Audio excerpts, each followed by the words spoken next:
Here we are, guys, back for another Vineyard Vines, hole number 3. I wanted to kind of go over this one, touch on this one more time here. And what I mentioned last time, with my elevation, I was going to use about plus 50%, and it was relatively spot on. In this situation, much less tailwind, so it's going to be in the air a shorter period of time. I'm going to go plus 40%. Keep in mind that you're shooting to a much lower target, especially once it goes over that hill. So it's going to be in the air a little bit longer, so you need to account for that. You can see there my opponent hit a downslope and was able to, kind of perfectly get that one to maneuver. I should have been paying attention to what they were actually hitting and stuff like that. Probably give me a better sense of what I need to do.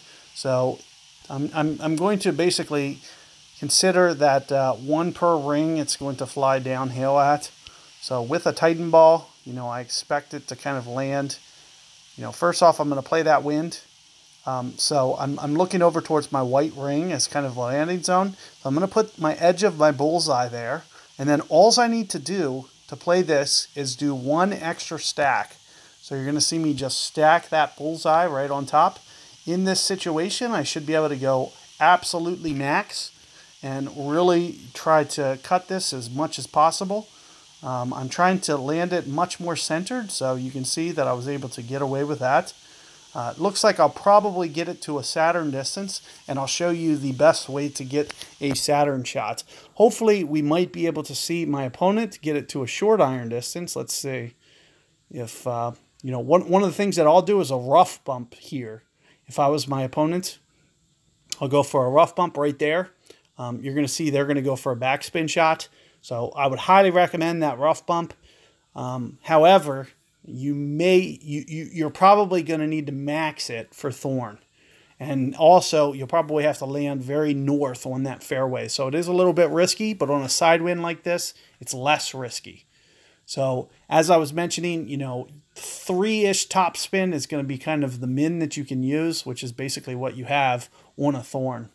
So, but this shot is a little bit lower percentage. I don't usually see anybody make that thorn backspin shot. It's a very, very challenging shot to make.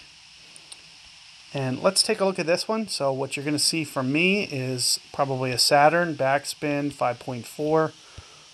You can see that I can't quite get up to where I need.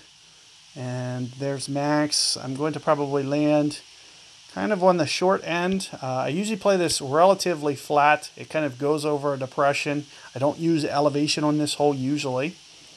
So I'm thinking kind of right in here, 2.6. Playing it over towards this fringe.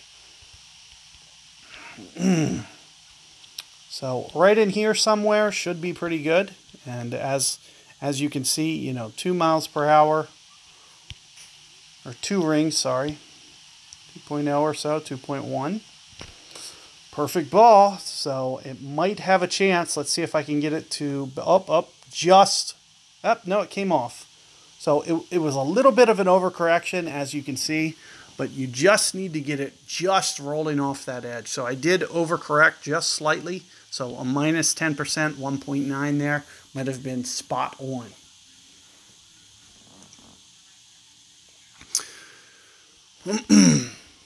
So good luck with that hole, guys. Hopefully you guys seen now a variety of different methods. Do keep in mind that rough bump shot that I'm mentioning. If you need to actually see that shot executed, you can probably look at, I'm trying to think of this course, maybe St. Patrick's Day tournament that I did. There's been one in between there, and I can't remember what it is, but we played Glen Monarch Estate, or no, we played another Vineyard Acre tournament, and I used Hornet shots up that hill, and it's very, very good shot. So let me split this up. I'll catch you guys on the next